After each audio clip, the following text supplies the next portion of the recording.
Hey everyone, I'm Andy Petronic, and this is the Whole Life Challenge podcast. It's the place we connect with extraordinary people, ones who think differently, who have risen to the top of their field, who have vast knowledge, experience, and insights to share, as well as incredible stories to tell. They are also the ones who have figured out a way to take their life's experience and turn it into something that truly makes a difference in the world for others. These are their stories.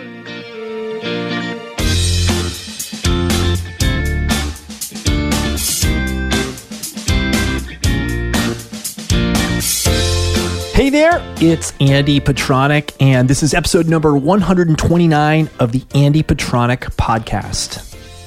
I'm still getting used to saying that because I've been saying the Whole Life podcast now for, almost 2 years. So it still doesn't feel natural saying the Andy Petronic podcast. But that is kind of that's the thing I've been dealing with predominantly over the past 2 months is changing the name of the podcast, building an andypetronic.com website, and creating a monthly newsletter. It's called Stepping Up, and it comes out on the first of every month. If you go to my website and you want to subscribe to it, you do it on the homepage. But quickly, what it's about is all my learnings. I am around so much learning in my life, so many people that are experts and so many things that I'm learning from and I'm experimenting with. It's something that I've been doing naturally by myself for 25 years. And I just was like, God, I need an outlet for this. I want to share this with other people. And I don't want to just write a blog post about it. I really like the format for me of a newsletter. So I decided to start this thing, and it comes out once a month, so it's not going to inundate your inbox. It will past issues I'm going to put up on Medium for now, so they will be available. But if you want the current month, you'll have to subscribe. And again, you can do that at andypetronic.com. I've got some really cool stuff in there this month that I'm pretty excited about. So if you do subscribe based on listening to this podcast, I'm going to send out in case you missed it, copy of the March newsletter, probably in the middle of next week.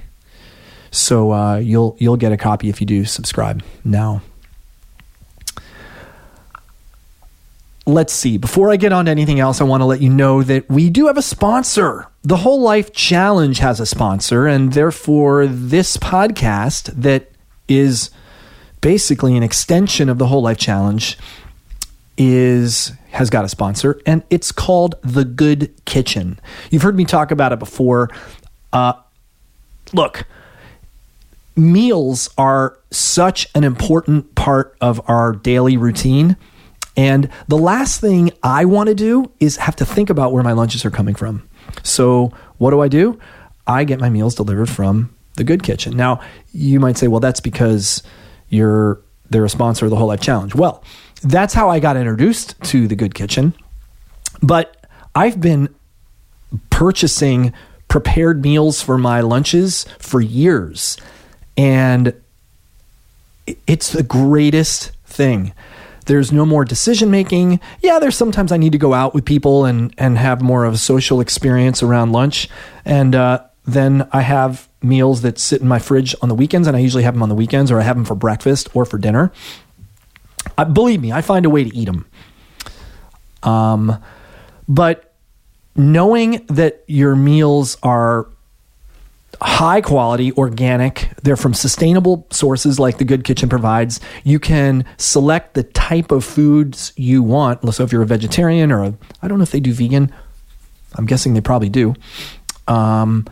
Ketogenic or paleo or, whatever diet program you're following, they can accommodate. The meals get delivered to you via FedEx to your front doorstep, and they're delicious. In fact, I had a vegetarian dish yesterday that I don't normally eat vegetarian meals, and I loved it. It was fantastic. So look, you got nothing to lose. Try them out. The link to get 15% off your first order is thegoodkitchen.com/WLC. And there you go. So got that over with. What else can I tell you about? Fan of the week? I'm doing something really exciting tonight. Actually, I'm going to get to meet one of the big podcast fans who's actually written a few reviews of the podcast. And it's a convoluted story.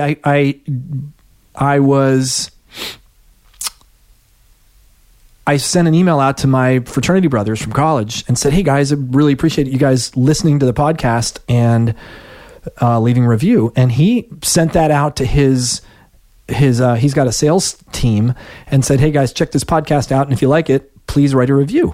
And there are a bunch of members. And he said, by the way, the one who writes the most reviews will get a dinner with me.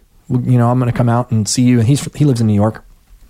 And so that's happening tonight, and I'm going out to Malibu to meet them for dinner. And that's really exciting for me. I don't really get a chance to meet many of the people that are rabid listeners because they're all over the place. So thank you. Thank you for writing your stuff and as reviews in the podcast. It really, really tremendously helps get the podcast noticed in the world, which allows me to get in front of more important people, to make it more compelling and to get more people to listen. So if you want to if you want your review to be read, you got to go to iTunes to leave a review. And the easiest way to do that is to go to this link, bit.ly/WLC-podcast. Hey, I need to change that. Maybe bit.ly /Andy Petronic podcast or AP podcast.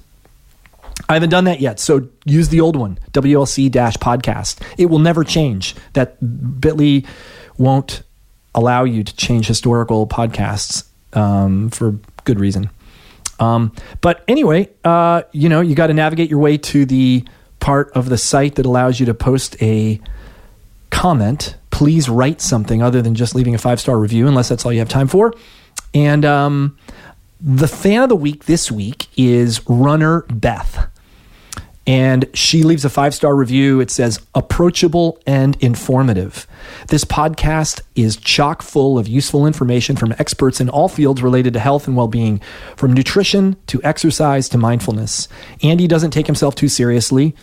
Yeah, thank you. That's true. It's a strength and a weakness. And is able to moderate the interviews in a way that makes the information not only useful, but not intimidating to the average person. Add this to your must-listen list. Thank you, Runner Beth. And as an acknowledgement and small token of my thanks, if you hear your name as a fan of the week get read, just send me an email. podcast@wholelifechallenge.com, and I will see to it that you get a t-shirt. And I don't have new t-shirts yet for the podcast, but I will get right on that. And I need to figure out what a good design for those would be. I don't think I want my picture on them, so I got to figure something out. But we'll do that. And yes, thank you. Today, I've got the founder of a company called Realign Therapy. She's a posture and alignment specialist. Her name is Maryann Berry.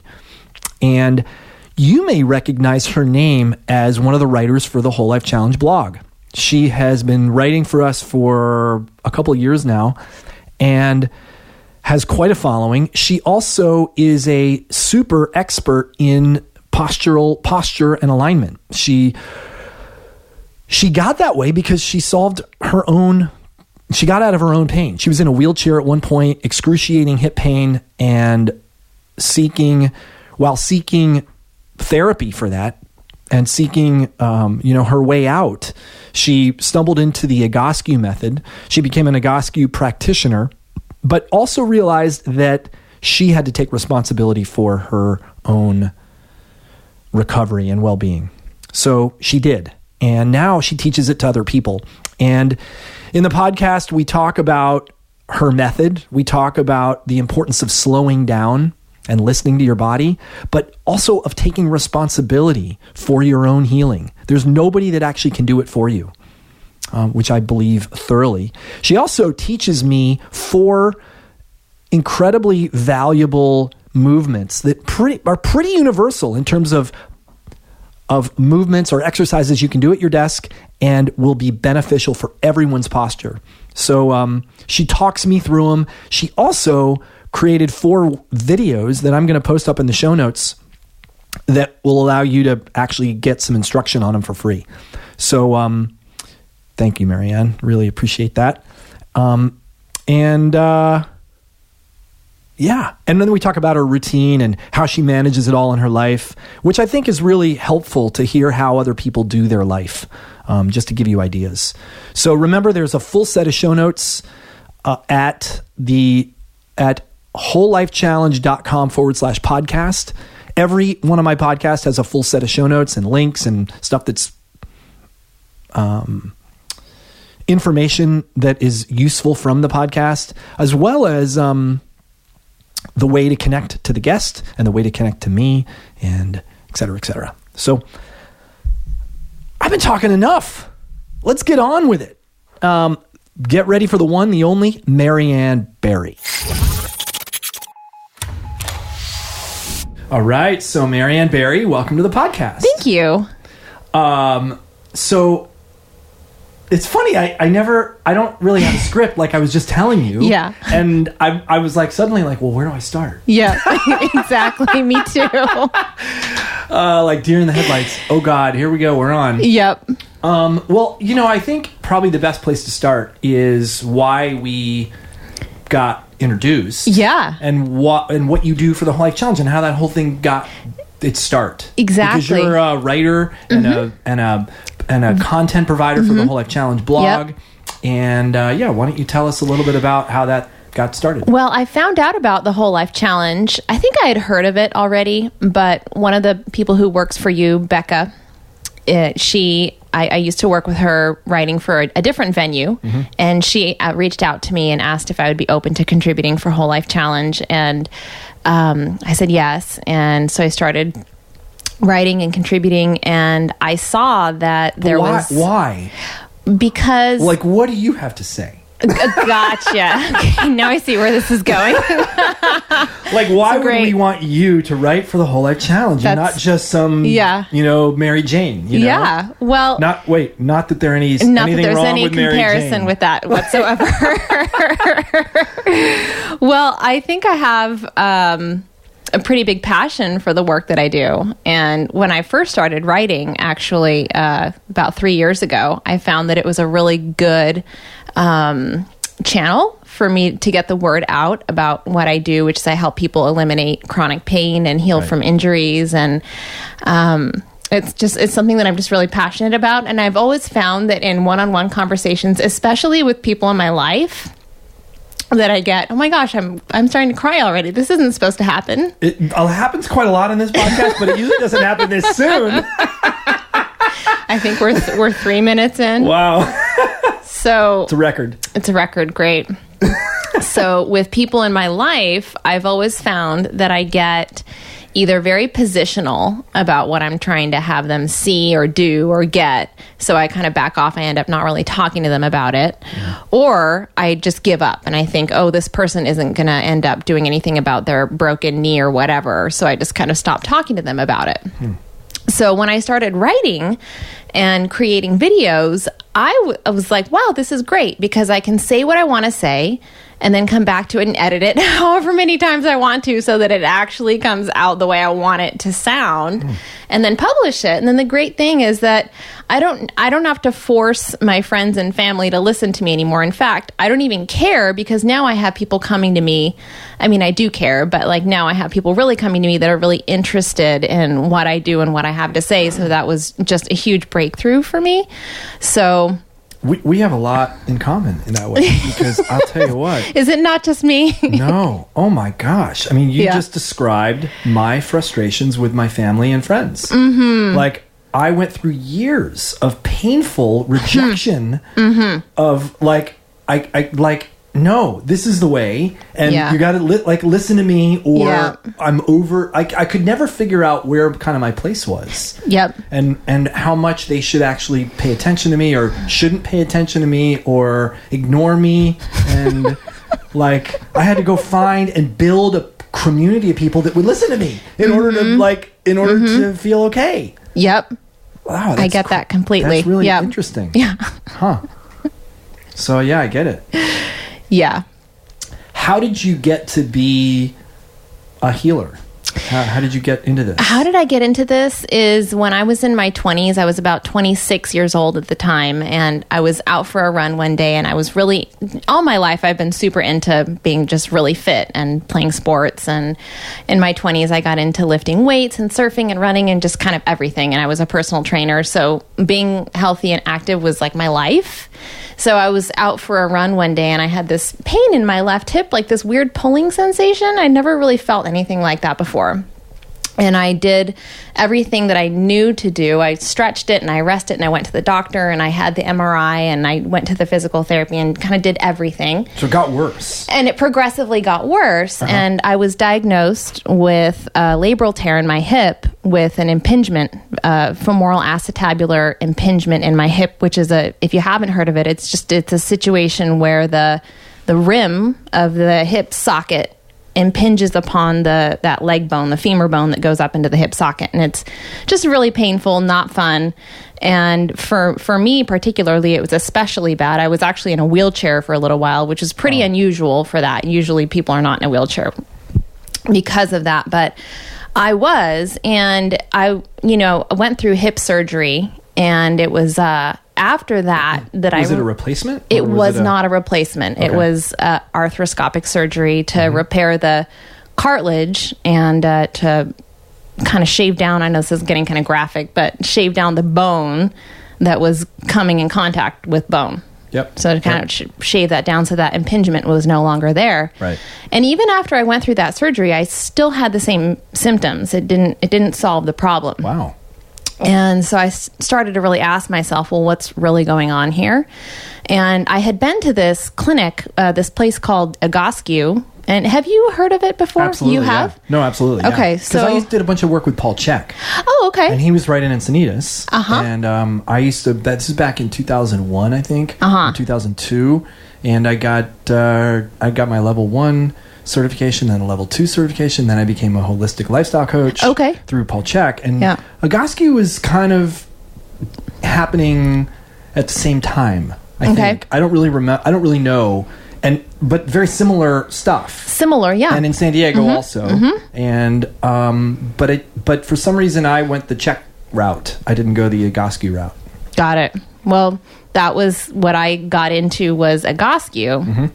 And it was really interesting for me, actually. I was quite arrogant as a personal trainer, and really thought I knew something about injury prevention and healing, and corrective exercise and stretching, and like the whole 9 yards. Was certified through NASM. I don't know if so. Absolutely. Really well respected certifying company. Place to be certified through. And anyways, so I ended up going to Egoscue really reluctantly. Were you going there for your own rehab, or were you going there more for to my learn? hip? Yeah, so you're for your own rehab. Yep. Not to learn as a trainer. No, this was like I am broken and I cannot walk, and this is a problem. Right.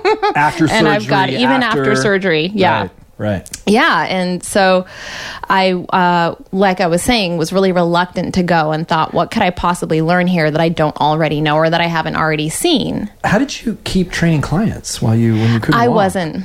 Actually, so you'd stopped working? At that time, I wasn't full-time as a personal trainer. I was actually going to school to become an EMT firefighter. Oh, wow. And was working in real estate part-time, of all things. Okay. And I've always hung on to fitness as a very part-time thing, so I may have had 1 or 2 clients at the time, but it wasn't a full-time thing. Right. At that time. So I did have to stop school, firefighting school. Yep. Never ended up working as an EMT. The hip problem all happened coincidentally at that time that I was in school, and ended up leaving the real estate job that I had at the time and was living at home with my parents and couldn't support myself, wasn't working, and was just a bad situation overall. Right, totally. So it was really interesting because when they took my pictures at the Egoscue clinic, and I looked at my pictures and was in shock at how just completely crooked my body was. And I was just like, whoa, how can I be this crooked? Wow. I'm this fit, or at least I seem fit to myself person. And if you're even in the category to go to EMT firefighting school, you're a stud or studess. What do you say? How do you say that? Yeah. Studly. Studly. The girl equivalent to stud. Yeah, exactly. I mean, maybe there is one. I don't Wonder know. Woman, maybe? Yeah, exactly. There you go. I mean, you're pretty, like it takes tough. something. Yeah. Right. Yeah, it does. So I was in really good shape at the time. Right. So they showed me these exercises, and I was blown away by what I saw, by what they showed me there. It was like I had never seen these exercises before. And they seemed way too simple, too. Like I was just laying on the floor. And I was like, how can this be doing anything? But I felt significantly better afterwards. And it I didn't heal myself overnight doing it either. And I was very skeptical about the whole thing. But what made you do it? It was out of desperation. Huh. Yeah, I had done everything that I knew to do under the sun. And I had been to multiple doctors, too, at that point. And really nothing had worked. So, and they were, I hate to say it, but pretty expensive. Yeah. So it really was like, okay, I'm spending this money now. I don't have this money. Egoscue was pretty expensive. Yeah. Did that help you listen? Would that make you take it more seriously or more? Not for me. Maybe I think for some people it would, but for me, I was in such a desperate situation that I needed to get better. That I was just kind of open to anything at that point. So, but ultimately, what I ended up figuring out was that Egoscue didn't fix me per se, or nobody at Egoscue had like the answer. It was just like, okay, look, here's your posture. Your body is off balance, and this is why you're having pain. And for me, that was like the first realization that my hip pain wasn't like a hip problem. It was like, okay, my whole body is off balance here. It's not just my hip.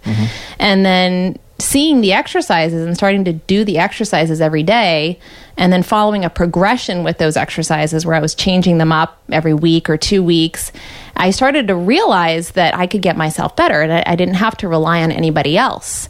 And I could use other people for support. Like I could get a chiropractic adjustment. I could go for, Rolfing session. I could do these other things, but it really put the ball in my court, and I healed myself. Wow. Yeah. How did you know what to... How I just picture someone in that kind of situation that might be listening. And I can imagine kind of the overwhelm of what that might be like. How do you trust yourself to make the right decision, to go get Rolfed or to go to a chiropractor? Like when you don't know whether they're going to hurt you worse, make it better, whether should you go back to another session? Was it good? Or how do you know? Yeah, and it's a great question that I don't have a good sound answer to that, but ultimately I had to learn how to trust myself through some trial and error. And what I discovered about myself was that I was so disconnected from my body, even though I was an athlete, which is so weird to say that. But I was actually so disconnected from my body is that I didn't know how to trust myself. And when people are in the situation you're in, like what you just described, where they're not quite sure what to do, the best advice that I like to give people is it's a process of learning how to listen to your body and what your body is telling you. That it's something that we're not used to doing because we're so used to this quick fix sort of a thing. Or what does that even mean? Listen to your body and what your body's telling you. I have this hip pain. I think I told you about it like 2 months ago when I tried your program. Yeah.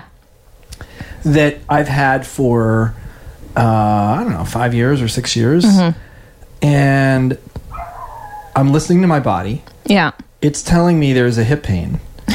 Yeah. It's not getting worse. It's never gotten worse. It's never kept me from doing anything. And yet it's still annoying, but I'm probably one of those people. I don't even know what it means to listen to my body. Would I stop all forms of exercise and just heal this if I was listening properly? Or like, how do you know what that even means? Andy, what do you think you should do? Do you think that's something that you should do? It's therapy. Well, it really does. And that's how it is. It's like you got to kind of turn it back to yourself and say, well, I don't know. Should I? Right. And that's ultimately what it comes down to. Yeah, I mean, it's becoming your own expert. Right. Versus someone has to come fix me and tell me what to do. Right. Because when I'm my own expert, I can get consultation from the experts, and I'm the expert, if that makes any sense. Well, it's taking ultimate responsibility for yourself. Yeah. And it's funny because I do know what you mean. I'm not completely, because I have made adjustments to my training over the last 5 years. I don't go as hard as I used to go. And I am a lot more conscious of mobility. Like this morning, I've just recently gotten into the lifestyle practice this week in the Whole Life Challenge is morning routine, is to establish a new morning thing. And so I've been reading kids' books. So I read The Lion, the Witch, and the Wardrobe. I read a book called The Graveyard Book. And now I'm reading The Magician's Nephew. It's one of the other Chronicles of Narnia. Oh, cool. So I'm sitting on the couch. Yeah. And I'm sitting like this, I think. And I'm noticing like, oh yeah, there's that pain in my hip. And I'll just adjust myself a little bit. And then I'm like, you know what? I'm just going to get down on the floor. And so I got down on the floor and I sat in a 90-90. And I'm like, okay, there it is. There's the pain. And then I prop myself up against the couch and I push myself into a more upright position where I could feel it, but it was actually, this is kind of relieving a little bit, or stretching or something. Yeah. And I'm like, I'm just going to sit here. And I stayed there for 15 or 20 minutes. It was a long time. Moving around, while I did it. And then I switched and did the other side. Good. So, I do listen. Yeah. I do know what you mean. But I think in this world that we're in, becoming your own quarterback is really, it's kind of the mother load, because you do that also with your wellness, with a doctor. I mean, it's practice for doing it with a doctor, because doctors don't know. I mean, they take their best guess, especially doctors that are your physician that spend 9 minutes with you at your annual physical and then give you not that profound advice about what you should be doing or shouldn't be doing. Sure. Yeah. So I think it's really, really, what you're saying is really, really important. It's a really important message for people in the world. Like, nobody knows better than you. Yep. The hard part is slowing down, right? I mean, you have to slow down and listen. Yeah, and sometimes we have to stop doing the things that we want to be doing in order to get ourselves better, and that's not always the funnest thing in the moment, but or we think we can't. Yeah. What if you're in sales and you have to drive your car and your car is killing your back? What do you have to buy a new car? You have to you got to be resourceful. Right. I think the level of resourcefulness that's required for us in this day and age is something that we all have yet to really discover, because our lives are so sedentary. Yep. And I mean, I would say to that person, get a new car. They might look at me like I'm crazy, but get a new car. No, right. Right. And I have actually said that to people before.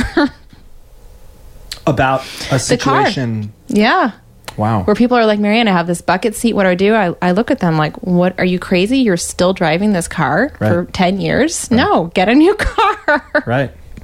Or find a way to put a new seat in it. Yeah. Figure out a creative solution. Figure out something. Yeah. Line it with cardboard or line it with plywood, that might be uncomfortable, but better than sitting there with sciatica going down your butt. Yeah. Yeah, exactly. And so you went through the Egoscue method. Yeah. So, And how long was that process? Yeah, I was going there regularly for about 6 months. And then every time I went there, they would give me something called a menu. And they would print it out for me and they would email it to me. And this is something that they tell everybody to do. And I tell all my clients to do this now. I would print it out and I would put it in a binder. So I have this binder now of like over 30 menus that I've gotten from all of my different sessions with a therapist at Egoscue. And this is now my maintenance plan. So I go back, even today, it's been like 10 years since I've had some of these menus created for myself. But I go back and I do them. And it's so interesting to see how something that I did 8 years ago or 5 years ago today can feel so different. And it's not necessarily that it's now easier or that I now have that conquered. It's just different. And it actually lets me tune into things that are going on with my body that I would not otherwise be aware of. And that lets me stay on top of things in a certain way. I don't know how else to explain it. Yeah, no, like what, can you give an example? Yeah, so my job is mostly desk-oriented, computer-oriented. And there's things, when I'm working at my computer or driving in my car that I feel in my body. Like, for example, this tension that started to creep in right in my lower sacrum area. And I never used to have that before. And I think normally I would blame that on age, like, I'm getting older. Stiffer, older. Yeah, I'm getting old, But I'm clear that my hip flexor muscles have gone on vacation. They've checked out. Okay. And it happened. There was a trip that I took to the East Coast around last September. I took a long flight home, and I felt a little bit off. I didn't quite address it like I should have. And then I went on this, week or two long span of just like throwing myself into my work. So I was just, working like solid, like this completely sedentary at my computer. And it got a little bit worse. Writing mostly? Writing, working with clients, reading books. I mean, I'm an entrepreneur like you are. So every single thing that I do, I have to either learn how to do it or research to find someone to do it for me. So it's just a sedentary job, And the tension in that lower back sacrum area started to kind of creep in and get a little bit worse and get a little bit worse. And I do my menu every day, but I know that menu is going to keep me here. And if I want to really address that thing, I have to up the ante a little bit and let me know if you're following me. Yeah, totally. And I didn't up the ante. Okay. So now here I am. And that tension has kind of set in. Now it's like there all the time. Right. So, and it's not something that I have to go get fixed. And I could probably go to get an adjustment or do something. But I do these exercises every day to, work my hip flexors and to move my pelvis and to move my thoracic back, because there's a direct connection there between my thoracic back caving forward into kyphosis as my hips decide to go on vacation, if that makes any sense. And, so there's just an awareness there of what's happening with my body. And even as I feel those things kind of declining, as much as it sucks, the good thing is that there's always something that I can do about it. Well, it's interesting, and I want to get more into this as we talk, and maybe this is the time. You wrote an article for the blog that I saw. You've written a lot of articles for the blog, but that I saw was about getting looser hamstrings. Yeah. And I'm like, okay, cool. I got tight hamstrings. I'm going to check this out. Because I don't look. Becca runs our blog and is a purveyor of all things on the blog. I don't necessarily read everything on the blog. But for some reason, this one stuck out. I'm like, I'm going to do this, And I watched. I saw the videos and I saw and I'm like, I finished. And I've been in the this world for a long time. Yeah. You would think that I would know better than to think this, but I thought there's something here for my hamstrings. This is laying on my back with my knees up on a chair, and then it's twisting. How is that going to do anything for my hamstrings? And I know the answer. But I want you to talk about that, because I think the normal person would look at that and they're thinking, like I was, at least initially. Yeah, she's going to show me some cool new innovative way to hit my hamstring. And like one thing I like to do for my hamstrings, and I don't know if if I'll approve, you'll get a kick out of it. I like, so my countertops, my desk. I don't have a moving standing desk. I just have a countertop desk. Yep. And it's just about the right height for me to stand up and feel like, oh, this is really good. This feels really. And I'll sit and I'll stand. What I'm doing right now, guys, is I'm standing up, my legs up on my desk, and I'm at about a 90-degree angle of my leg and my hip. And I'll hang out there for 10 minutes. Yep. And I'll do both sides, and it's really good. I'll do it, and the kid, my wife comes down. She goes, "Get your leg off the counter."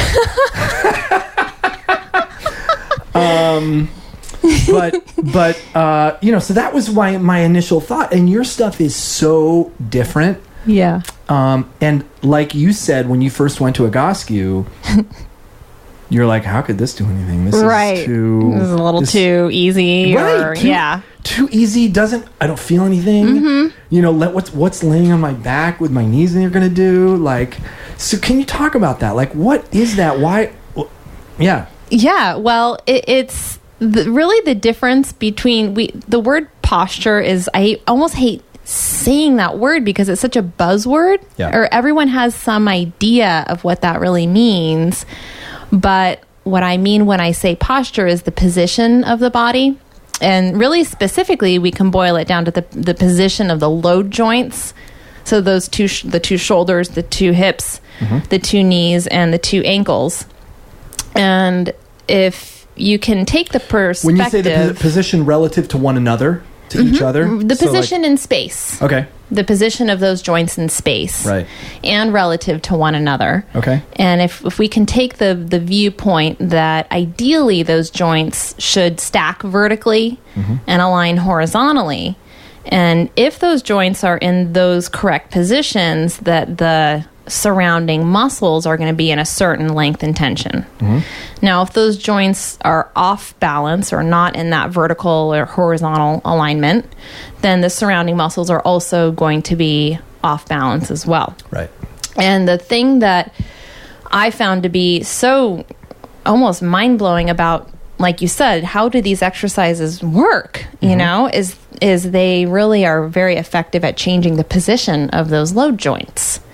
And so the exercises that you saw for hamstrings, it's a static extension position, actually where you're on your hands and knees, was the first exercise. Oh, yeah, right. With the belly hanging. The belly hanging, which is totally contrary to anything that we see, right? Everything is like stuck in the belly. Right. So the belly is hanging, and so then guys, it's you picture like doing cat-cow, and this is like doing extreme cow. For like 2 minutes. For 2 minutes. And just letting the out. Stomach. Let the stomach go. Extreme cow. Like sway back, like letting your stomach just hang down there. Yep. What does that do? Well, if we look at how we're sitting right now, we're sitting with our pelvis rolled back. We're like in cat. We're in cat, right? And that's cannonball. One of my friends calls it cannonball. Cannonball, like, as if you just got hit in the stomach with a cannonball. Yeah, right. Exactly. So that's how we're sitting, and that's why we all have tight hamstrings. Is because our pelvis has lost its ability to move over the femur, just like you did. Right. So those of you that are listening, imagine that cannonball position where the pelvis is tucked under and the back is round, lower back is rounded, the pelvis is kind of tucked. Hamstring's short. And the hamstring is short. Now picture moving the pelvis in the opposite direction, so you can actually do it kind of right now if you're sitting, and tilt the pelvis forward. And what we're doing is we're changing the demand on the hamstring muscle along with several other muscles. And that's what that first exercise, that static extension position, is reversing that flexion that we're all in when we're sitting with the pelvis and the spine. And then the upper spinal floor twist. Now, when you do that, even though but you don't feel anything in your hamstrings. No. Yeah. No. So what's happening? Is it just what's happening? Like, because so we have a misconception that we have to feel something in the part of the body that's being addressed. Okay. And it's a complete misconception. Okay. I might be standing and doing an exercise called standing arm circles, for example, where I'm standing up on both my feet and I have my arms out at the side and I'm circling my arms, and the arches of my feet are working when I'm doing that. What? So it just kind of points to how Wait. What do you mean? Well, so if I'm standing like this. Yeah. So I'm just standing up and I have my arms out at my sides and I'm doing arm circles. Yeah. My feet are gripping the floor.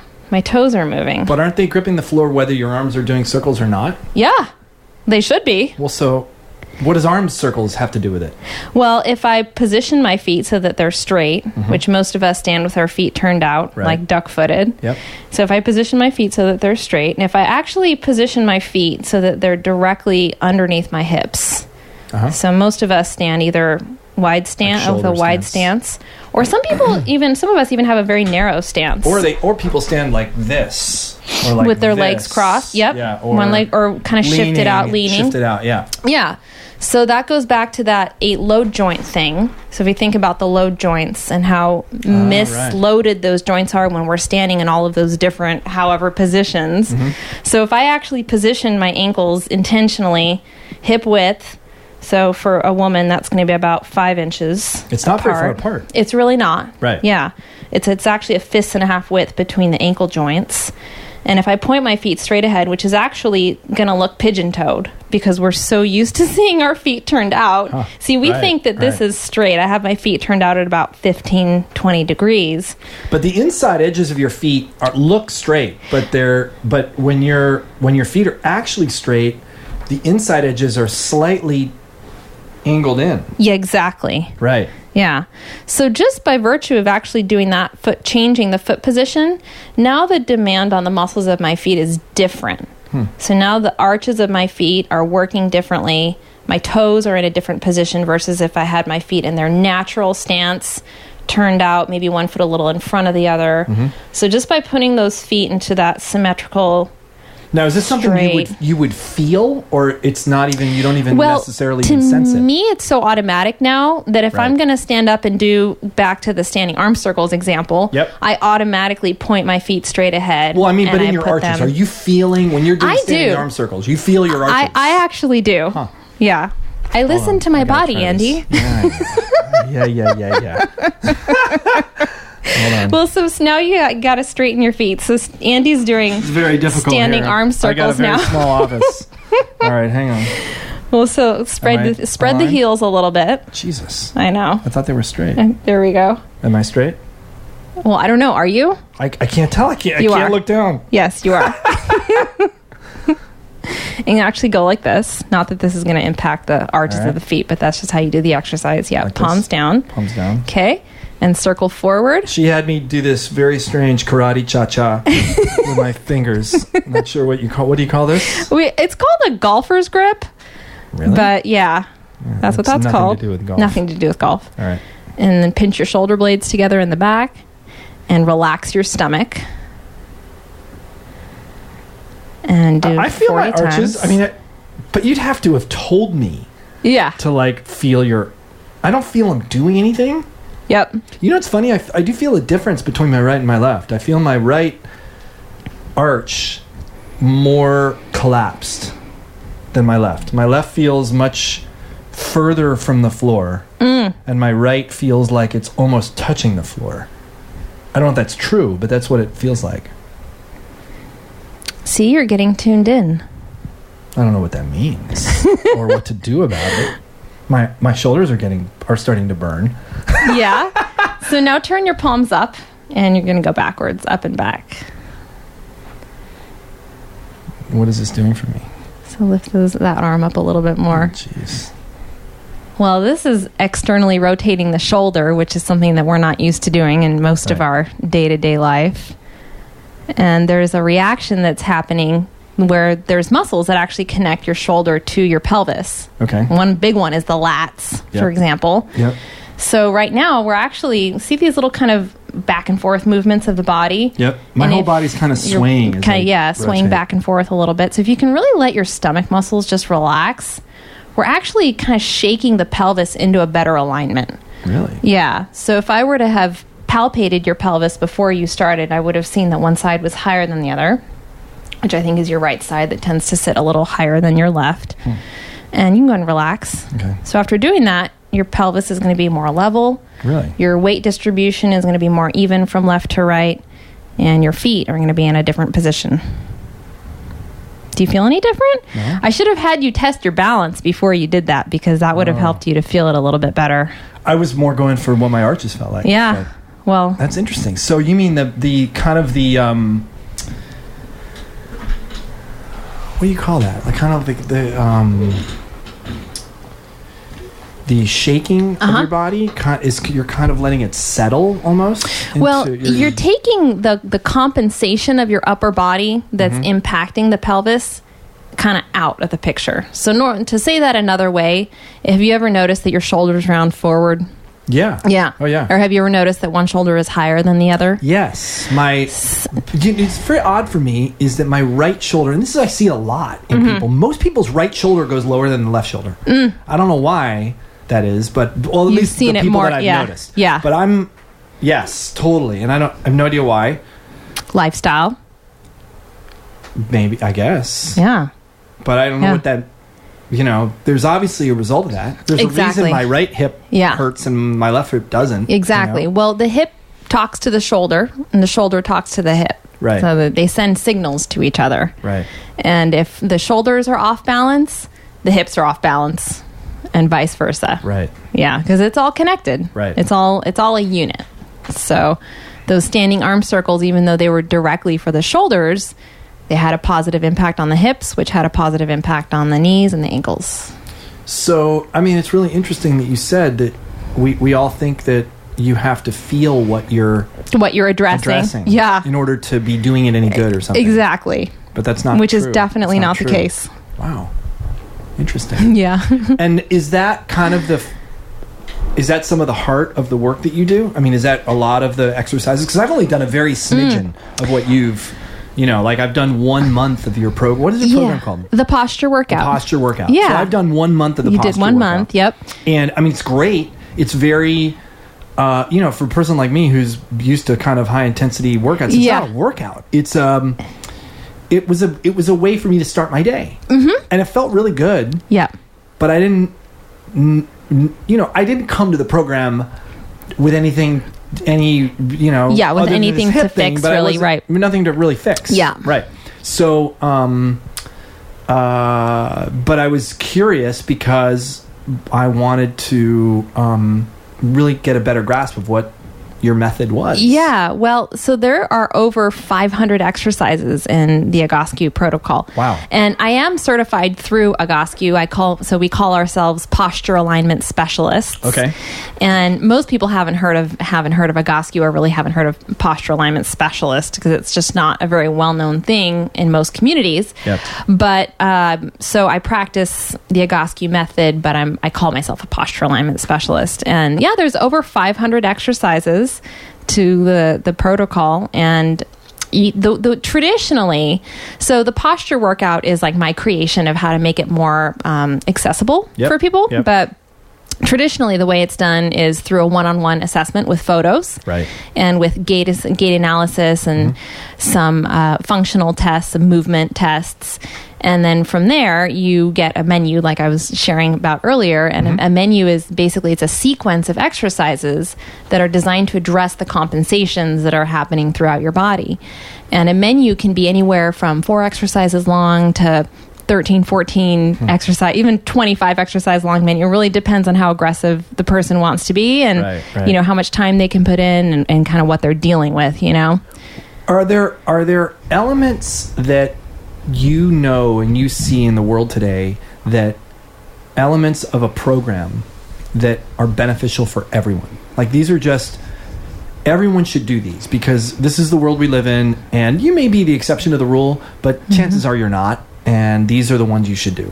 Like elements of of your program. Of your 500 protocol program, are there like 4 things, certain or 5 exercises that everyone should be doing? And I could actually say there's one called static back that you might be familiar with, where you lay down on the floor and you put your legs up over a chair. Yeah. Oh, that was the one I was describing that I thought was the one for the hamstring. Yeah. So that's the one. Static back is universal. I mean, everyone can get benefit from doing static back. Okay, that's another one. What the heck does this do? Like, all I'm doing is laying on my back. Laying on the floor. I mean, you lay on the floor, right? And you put your knees up on a bench. On a chair, a bench. Something that is put your shin parallel to the floor. Hips at 90 degrees. Hips at 90 degrees. Yep. And you just We hang out. Palms up. Palms up. So no texting. That's huge. Right. No phone, no cell phone over your face. Yeah, that makes it boring. Like I'm exactly. like I want to read you have to or fall do something. asleep. Right. So what is that doing? Well, first and foremost, it's balancing out the hips. Most of us have a rotation in our hips. So I don't know if you've ever noticed, if you stand up, you can try it with me right now. And, predominantly, most of us, one foot tends to be out in front of the other. So you may even want to kind of march in place a few times. Okay, and then just stand still. So if you look down, you see how your left foot is out in front of your right foot just a little bit. Yep. And we can see, if we look at your hips closely, that the left hip is actually closer to me. It's rotated. Oh, really? Yeah. So when you're laying flat on the floor, you have that flat, plumb surface of the floor. So whatever rotation we have going on in our hips is now evening out against the floor. Right. So that right there is huge. Gravity is kind of gravity, body weight, the 90-degree angle of the hip, all those things matter. Right. So... the spinal, those, you've got a little stool there. I got a great stool. I love this stool. This is my lean-to perch. I love it. Yeah, that's awesome. Well, so then moving up, kind of up the body, we have those muscles, long muscles that run all along the sides of the spine. The spinous erectors. Spinal erectors. Those muscles are evening out because when you're laying in that 90-degree position. Because when the pelvis is off balance, rotated or one side higher than the other, the muscles from the waist up are also going to be thrown off because of that, as a reaction to that. Okay. So those spinal erectors are active in that position, and they're evening out in that position. So have you ever noticed that one side of your back works a little harder than the other? Yeah, I have. Yeah, so I kind of have a tendency of the left side of my back tends to be tighter than the right side. I don't know what side. You don't know which side? I've never really noticed. Yeah. I mean, I've noticed that there's a difference, but I couldn't tell you now, not feeling it, which one side that is. So yeah, most people do have a side that is working, or that they can tell is working harder than the other. And so that just serves as kind of a reset for your back, your hips, and your shoulders. Yeah, your shoulders too, because the position that our shoulders are in most of the time is forward, internally rotated in front of our bodies.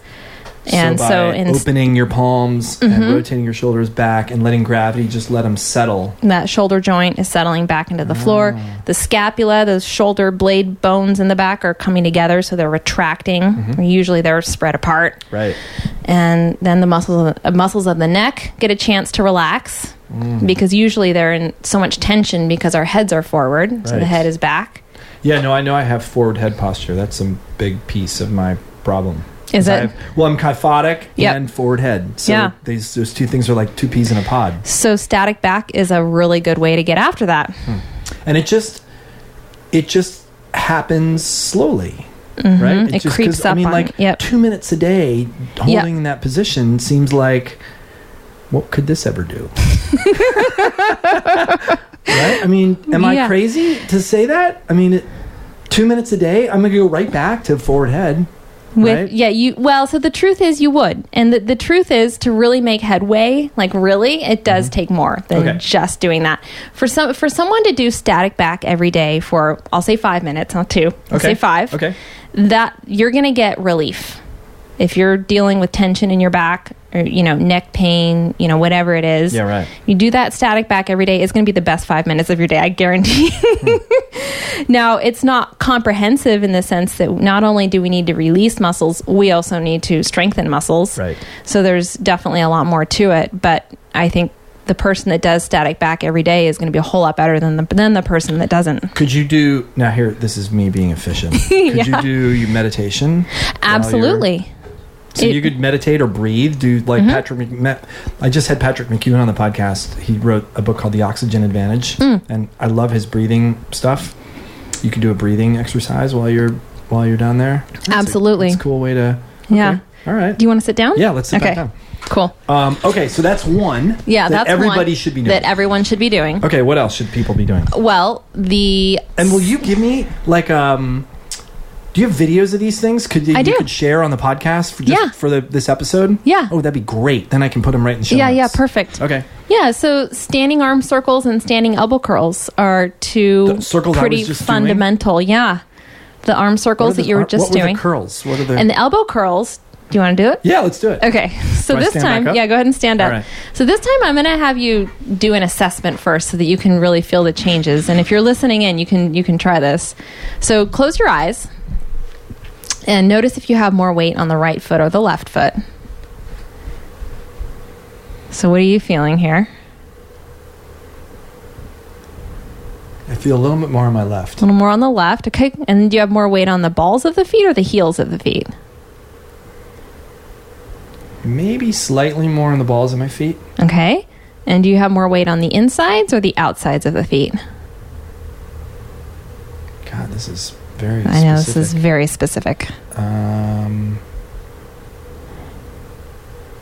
I can't tell. I don't know. So nothing there. Mm-hmm. Okay. So now just make a mental snapshot of what you're feeling right now. Okay. Okay.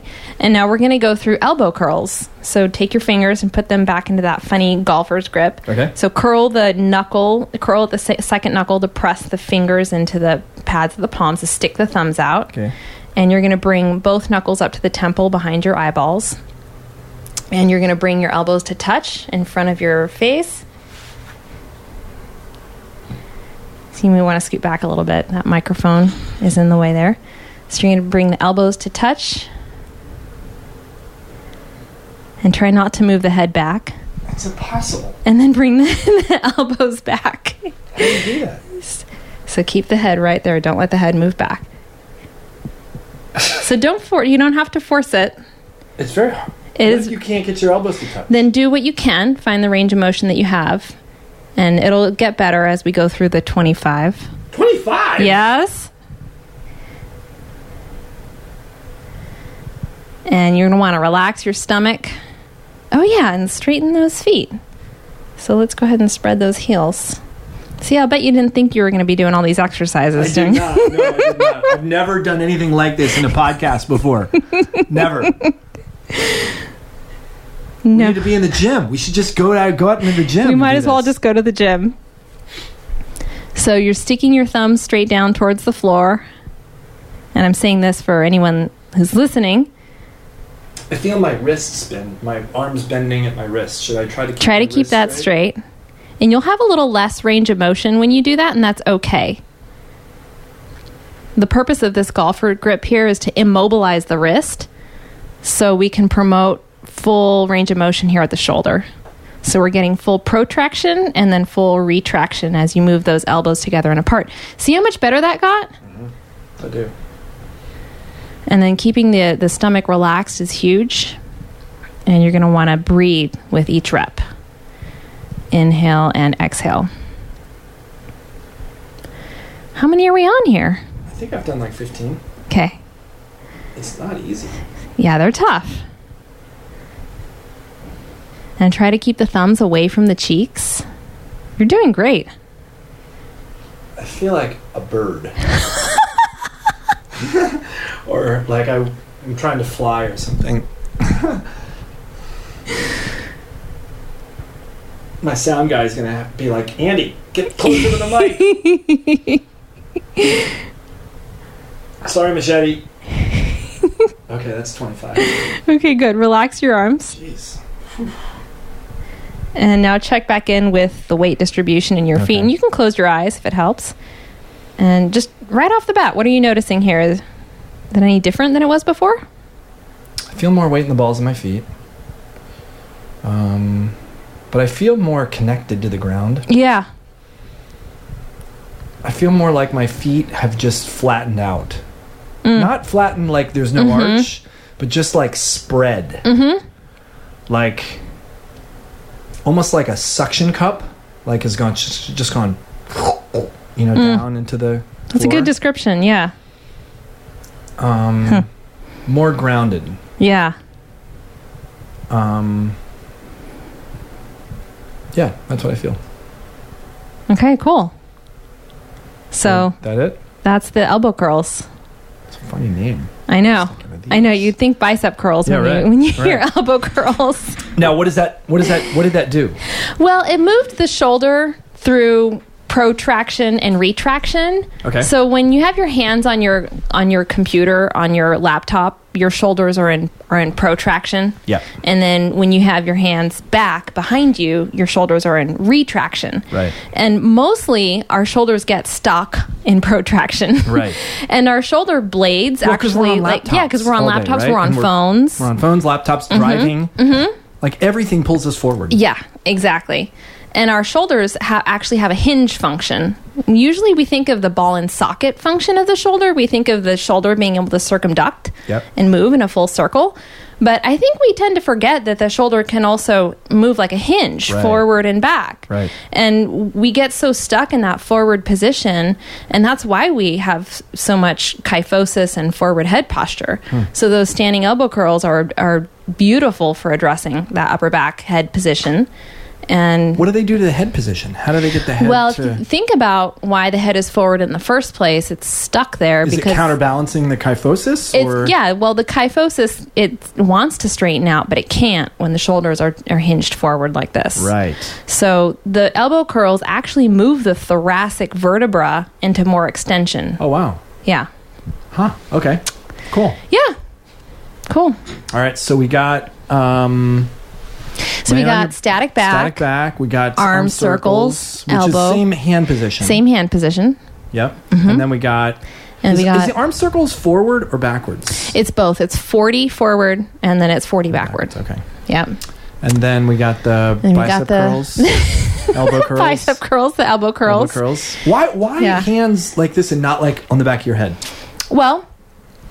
I would invite you to try it both ways, those that are listening, and just see what you feel. Okay. And you're going to notice that when you have the big knuckle right at the temple behind the eyeball, that it's actually more demanding on the shoulder because there's less stability. If you have the hands behind your head, your hands are stabilizing your shoulder, and it's a different movement. Right. Versus you're also bending at the wrist. Yeah. Good. So good observation. You're bending at the wrist. So when you're right at the temple and that wrist joint is locked out straight, there's something about that position that just almost traps the shoulder joint into having to move through its full range of motion. Mm-hmm. So what's the fourth? So the fourth is, I'm making this up on the fly, by the way. Cool. Yeah. Because I'm thinking of the ones that require little to no equipment. Sure, right. And that are easy to explain really quickly. And a fourth one is... standing gluteal contractions. It just came to me. That sounds very strange. Yeah. You just you're trying to standing pinch a gluteal loaf? Contractions. Is that, well, you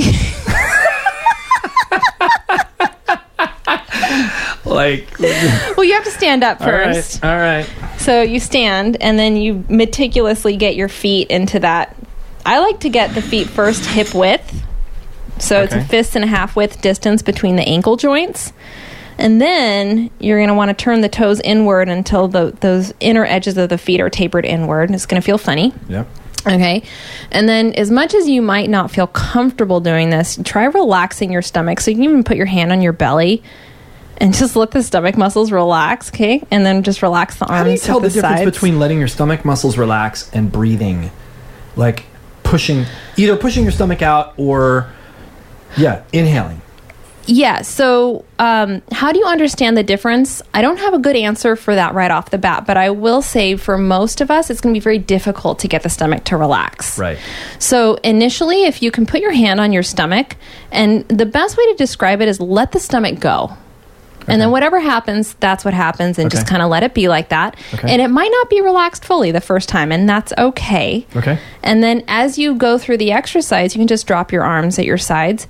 Make sure you're breathing and not holding your breath, and that's going to actually help to promote keeping the stomach relaxed. Okay. Okay. Did that answer your question? Yeah, it does. I mean, it addresses the fact that it's not easy. Yeah. And there's weird because if you let your stomach relax, well...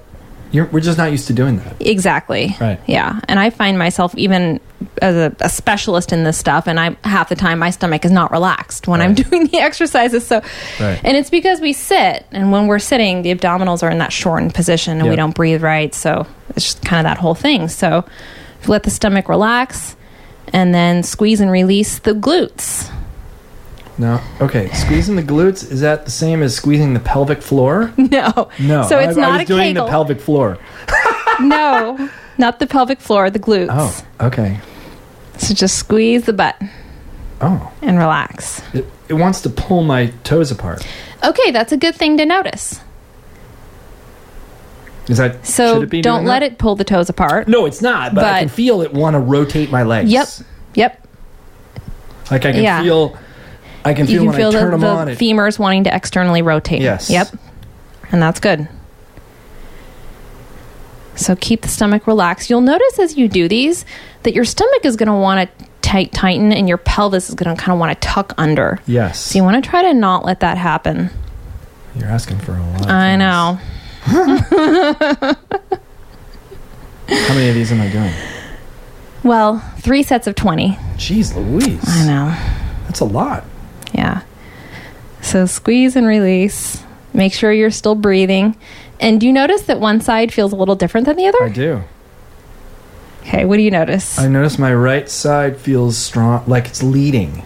Uh-huh. Almost. Like it's almost going first. Yep. Okay. Yeah, I'm laughing because I used to have that exact thing. Huh.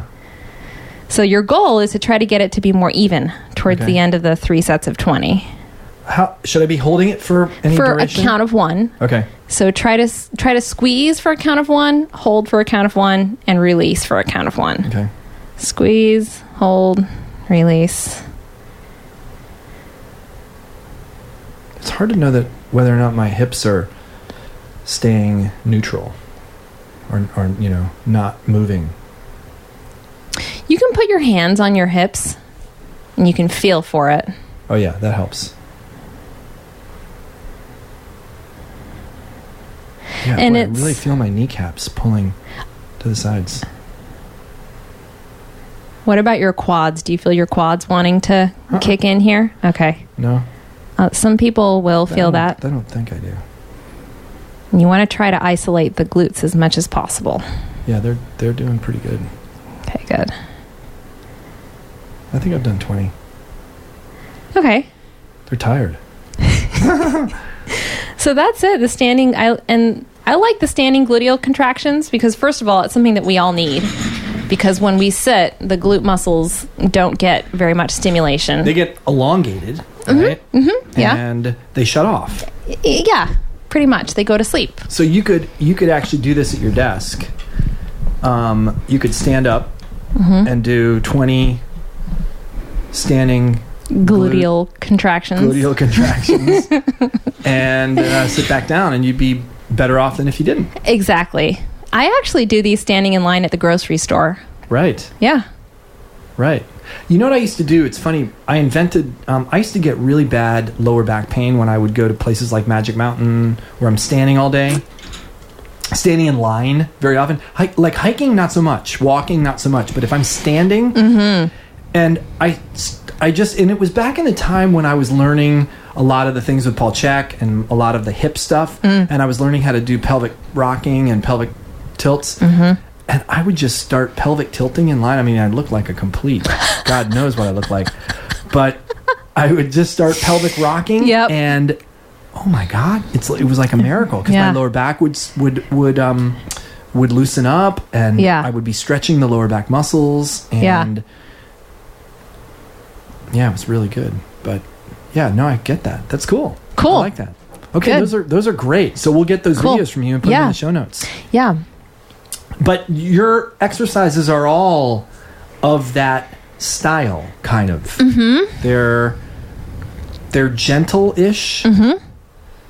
Those are actually, I felt, except for the first one that I didn't do here, laying on the back. Yep. I felt those a little bit more than some of the ones I did in your program, the 1 month. Because your really, 1 month, your 1 month program, you just pick a smattering of, just kind of like you did here on the fly. You picked a smattering of, but you have an intention with your program. Those exercises, I did put thought into it and created them in a certain way. Yeah. But they are very gentle. But you do that with each month that you people participate in your program. And some months are surprisingly harder than others, and it's really different. Right. From one person to the next, too. What kind of results do people see when they do this, and how long does it take them to get results? So the results vary. Some people fix back pain. One woman had a lot of success with addressing knee pain, even after having a hip replacement and a knee replacement. And that's not typical. I wouldn't say most people would get those results, but she was just so diligent with the exercises and really good about doing that stuff on her own. People have addressed shoulder pain, neck pain, a lot of different things.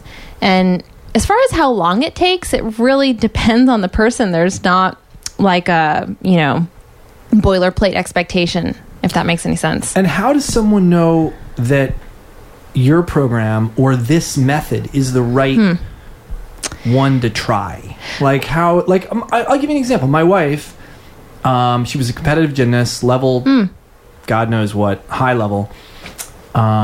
This was, she's old like me. Sorry, honey.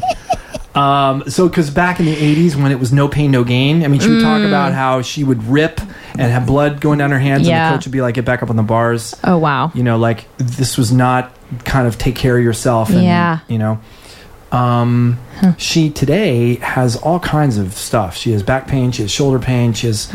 So how does someone... Is it just like, okay, well, this is the next thing I'm going to try, and I'm just going to try this? I think it speaks to people. I think people have a sense that their posture has something to do with their pain, and they just know that this is something that they need to be doing. Right. Yeah. So there's no magic. There's no magic. There's no like, this doesn't address something specific. It could address kind of almost anything. Right. Like you could have front pain, you could have back pain, you could have arm, elbow, knee, shoulder. Yep. Interesting. Now, when you're working with a therapist one-on-one, it's a lot more clear that, okay, I have this problem here. This is what my posture looks like. These are the exercises that I'm doing specifically for my body and where my body is compensating. Right. And then I'm being kind of guided through this process. Now, with the posture workout, it's a group program, so you're coming into it without any real sense of that it's individualized for you or that it's going to really address your specific situation. Most of the people that have found the posture workout and that are doing it either have some sense already that their posture needs work. They either just know that their posture is bad, or they've been told from somebody, a physical therapist or a chiropractor, that their posture has something to do with their pain. So they've had that, they already have that background. Okay. Or a lot of people have found P.D. Goskew's work or Pete's book and have found me through that.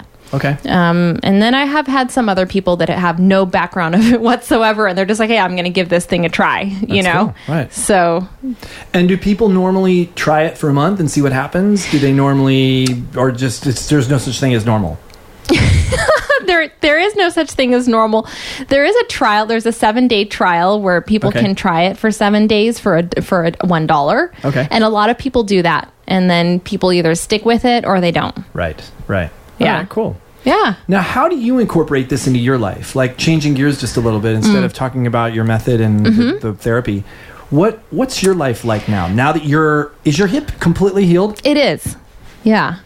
So no more pain. Yeah, no more pain. You're fully functional. Yep. Are you back to doing kind of more hardcore stuff that you used to do? I am. Yeah, I am. And I actually, it's funny because I don't do a whole lot of hardcore stuff just because I don't really want to. But the things that I love the most are surfing.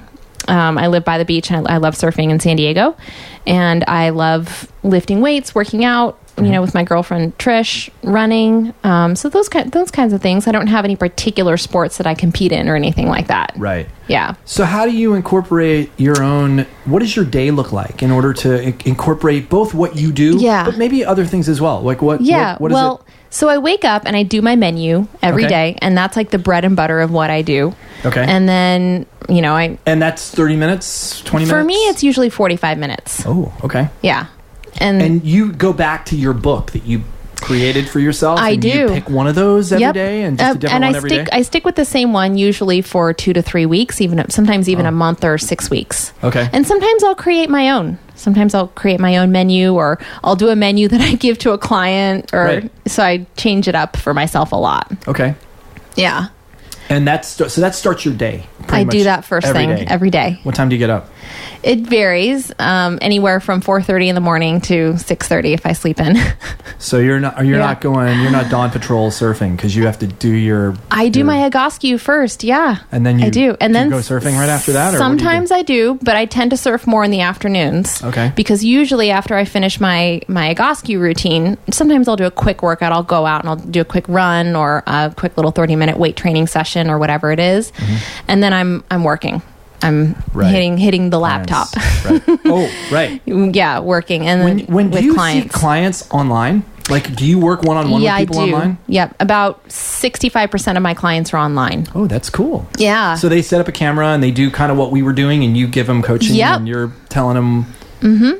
Yeah. Is that hard to do? It's actually not. It's funny. I have just as good of a connection with people over Skype as I do in person. Do you have to get them to move the laptop to strange places so that you can see if they're sometimes it's kind of awkward. Right. They're doing an exercise and I can see their left pinky finger. And I go with it. I'm like, you're doing good. You're doing right. Or I'll ask them to move their computer if they have to, it's a learning experience. Sure. For sure.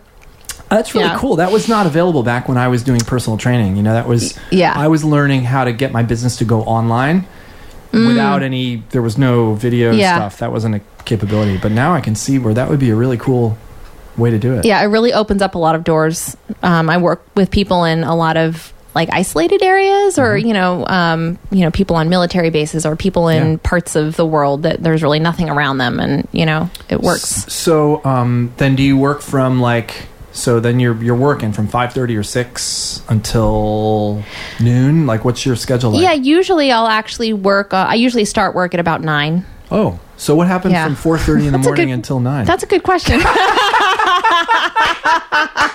Because that's a lot of Egoscue. That is a lot of 4:30 till 9. Let's see. So you could get through a lot of exercises. I eat breakfast. So I have like such a routine. It's like crazy. I eat breakfast. It takes me literally like 45 minutes to make coffee, eat breakfast, and then I do my Egoscue exercises. Have for breakfast? What's your breakfast? I have. Oh wait, you do. Wait, you eat breakfast before Egoscue? I do. Wait, you missed. I know. That. I didn't say that. So at 4:30, if you wake up, you eat breakfast first. I do. Okay. Yeah. What's the breakfast? What do you do for breakfast? I have 4 ounces of sweet potato, half a cup of egg whites, and 1 egg.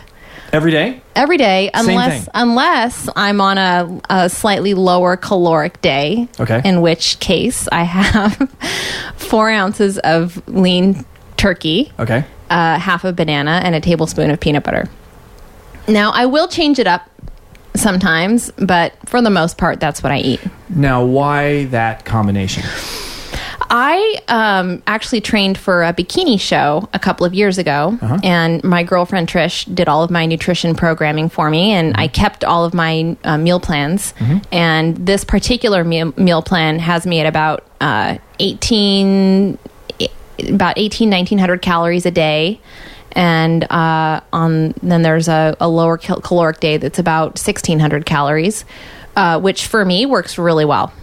Is it a paleo, keto, anything? No, it's not. It's just, just plain simple, like proteins, carbs, fats. It's all just really healthy stuff. Do you try to eat whole foods? Like what is your mandate with food and how you eat? Yeah, I eat mostly whole foods, mostly clean. And then when I want to eat whatever I want, I do. Okay. Just kind of. You don't weigh and measure everything? Not if I'm going out to eat, or not if I'm just eating like a pint of ice cream or whatever. But you eat a pint of ice cream? I do. Wow. Yeah. It's good. Yeah. So good. I know. It is good. So we're in the Whole Life Challenge, and Dashel, my son, is 10. He's doing it. Oh, wow. He's doing it. So that's awesome. Last night we're over at his grandmother's house and condo, and she lives across the street from Whole Foods. And she's like, so, would you guys like some ice cream for dessert? She goes, Whole Foods is across the street. I'm like, so of course I went, and I actually was good. I did eat ice cream. What kind did you have? I'm not I'm a purist. I love like old school. There's a brand from Santa Barbara called McConnell's that we love. It's like they make it from grass-fed cows and wow. It's like this just beautiful, fantastic ice cream. They'll have that at Whole Foods. So I usually eat some of the higher quality, super duper rich ice creams. But I was like, okay, well, if I want to stay at least a little, it's not really compliant at all because it's got sugar. They definitely have sugar. But I got one of the coconut ice creams. And I compared the ingredients and I looked at the labels and I looked, one of them I actually showed my son. I'm like, okay, of these two labels, which would you have? And I said, don't read anything, just look at the labels. And one had about twice as many ingredients in as the other. And you could tell they weren't like bananas and like natural things. He goes, oh, I'd have the other one. I'm like, exactly. Yeah. That's one of the things you want to notice about the food you eat. And, So we had ice cream. Why did I say? Oh, because we were talking about ice cream. Of ice cream, yes. Yeah, so yeah, good. But not every day. No, not every day. Yeah, that would not be a good thing. Right. Okay, so you have breakfast first and coffee, and then you do your Egoscue. And then I do my Egoscue. Okay. I usually do dishes. Okay. I know that's like the littlest thing, but it takes time. It takes time. Yep. Yeah. And then my girlfriend Trish is getting ready for work at the same time that I'm, up and about and getting ready, and a lot of times we'll help her kind of make her food for her day. We'll help her out to the car. And then usually I'll do a little workout, short little 30-minute workout. And then I'm ready to start work. Do you shower between work and your workout? No? No. You don't work out that hard? Mm-mm. Or no. Your sweat smells really good. It smells really good. Yeah, it does. Okay, cool. So then 9 o'clock, you're rolling into work. And you work out of your house, right? Yeah. And it's not always exactly 9. Sometimes it's earlier, sometimes it's later. So why would you get up some days at 4:30? Well, that's when Trish gets up. So she commutes to work. Oh. And she sometimes has to be there at 8. Okay. And her commute is Does she work out in the morning? 30. She does not work out in the mornings. Oh, no. She gets up, does her Egoscue, eats breakfast. She reverses her. She does her Egoscue first, and then she eats breakfast. Interesting. So it's really very personal.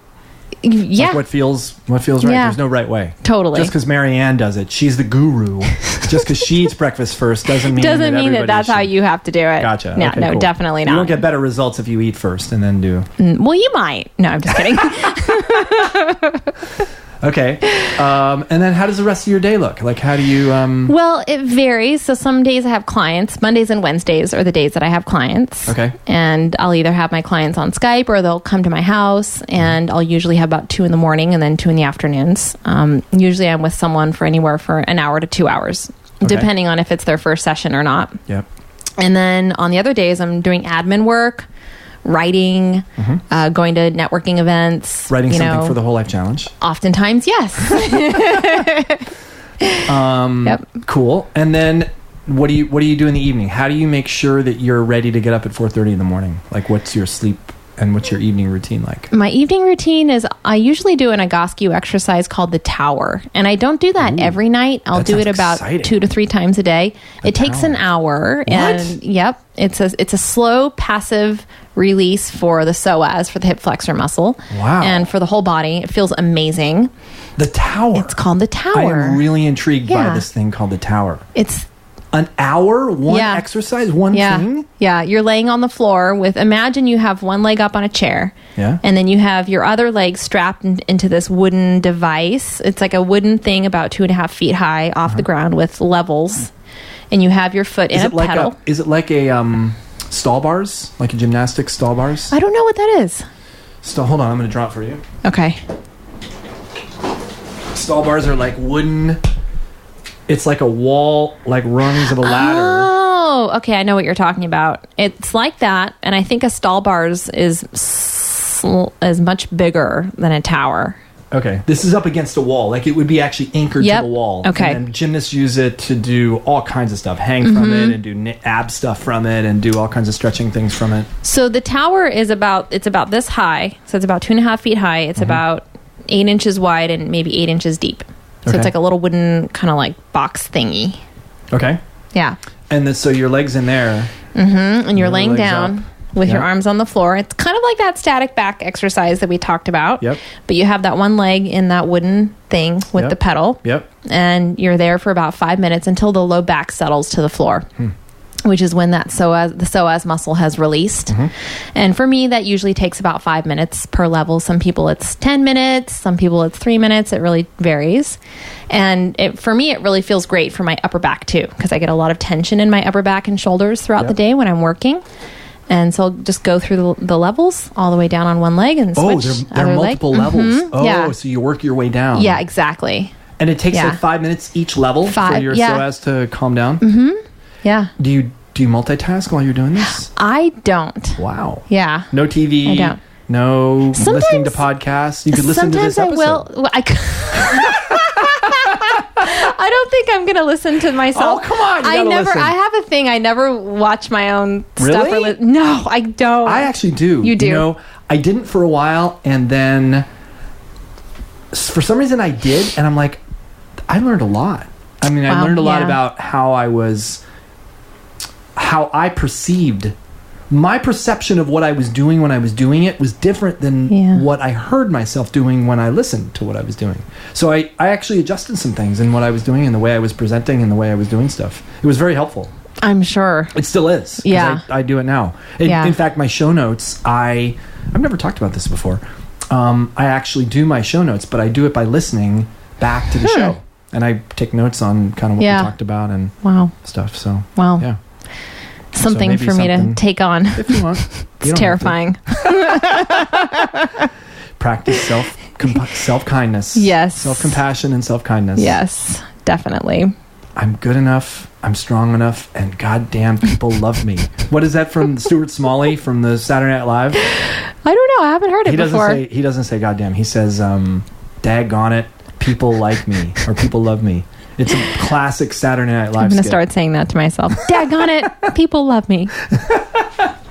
Okay, so you do the tower or something else, and then you hit the hay. And then usually Trish isn't ready for bed when I'm ready for bed because she's working. Yeah, she. Well, usually I want to go to bed at 8:30. Wow. Yeah. Wow. But early bird. Yeah.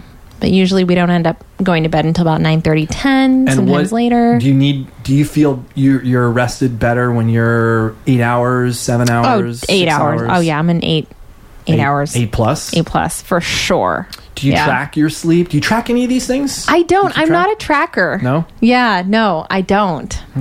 All right. Yeah. So I just sleep however much I can when I can. Right. Yeah. Do you stop drinking caffeine at some point in the day because it affects your... So I have actually stopped drinking coffee. So that whole morning ritual is now tea. Wow. Decaffeinated tea. Yeah. I stopped on, I think it was Monday of this past week. This is recent. Yeah. Why? Stopped. What happened? I started looking at some areas of my life that didn't have integrity for me personally. And I don't think coffee is bad in any way, shape, or form for people in general. But just for me personally, when I'm drinking coffee, and I've been drinking it every day of my life for most of my adult life, there's always like this chronic headache that I have later on in the day. And I know it's from caffeine. And I drink coffee anyways because I like that rush of energy that it gives me when I drink it. And I like the process of it. I like the smell of it. And we have this amazing coffee shop right down the street.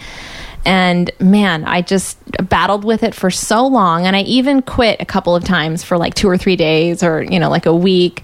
But I really kind of got connected to the impact that it has for me to go through my life, kind of just going through life with this chronic headache and almost this like layer between me and reality of like every single day I'm doing something to change my mental state. Yeah, right. So I got really interested in like, what would life be like if that wasn't there as something to contend with?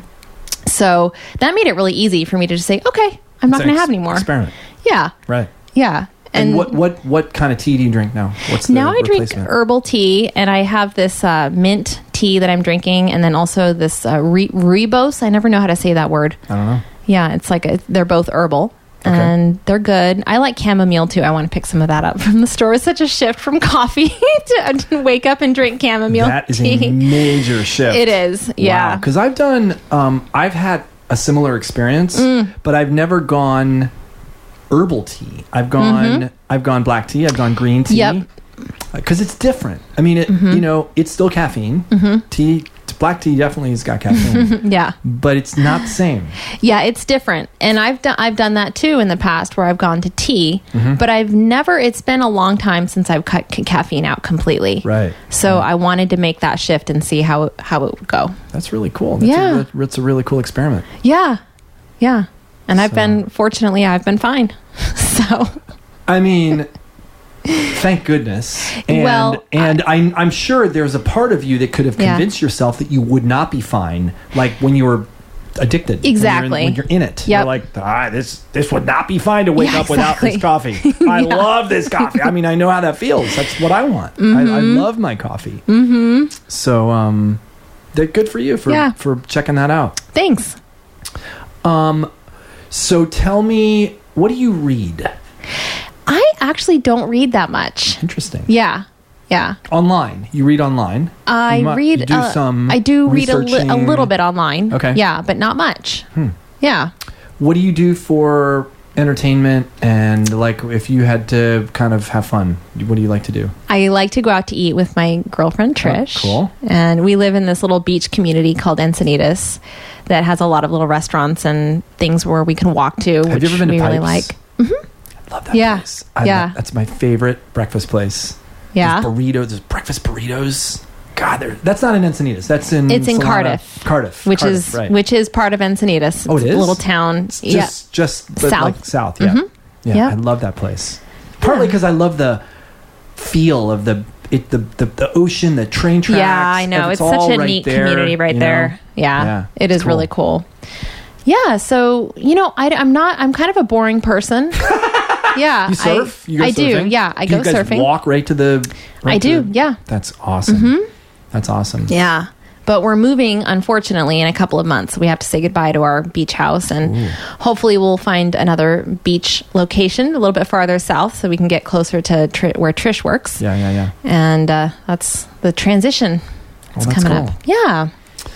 Thank you so much. Yeah, thank you. I love how open you are about your life and what you've gone through. Yeah. And I love your commitment and passion for the way you help people in the world. Thank you so much. It's just very refreshing and very organic. Like, it kind of, having met you in person, because I've seen your personality on videos and whatnot, your personality comes out way more in person, and it's very just like overwhelmingly like beautiful. Oh, well, thank you. And so I really appreciate you actually coming all the way up here and to record the podcast in person, and it's been great to hang out with you. Well, thank you, Andy. It's been great meeting you in person too, and thank you for having me. Absolutely.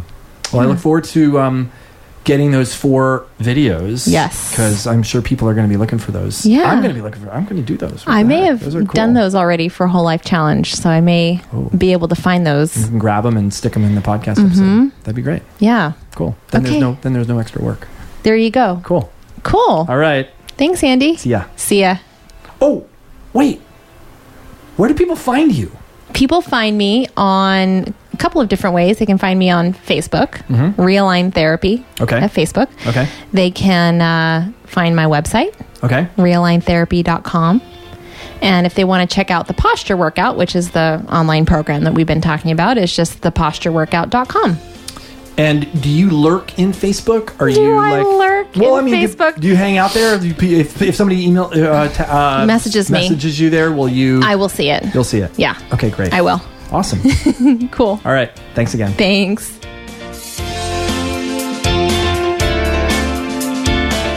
The Whole Life Podcast is produced by our podcast team: Winslow Jenkins, Becca Borowski, and Ernie Hurtado. You can find all of our episodes, links, and complete show notes at wholelifechallenge.com/podcast. The way that I've found is the best way to listen to podcasts is to subscribe so that episodes automatically get delivered right to your mobile device. You can do that in any podcast app on your phone. And hey, if you like the podcast, please do me a favor. Go to iTunes and give it a 5-star rating. And recommend it to your friends. I'm Andy Petronic, and thanks so much for listening.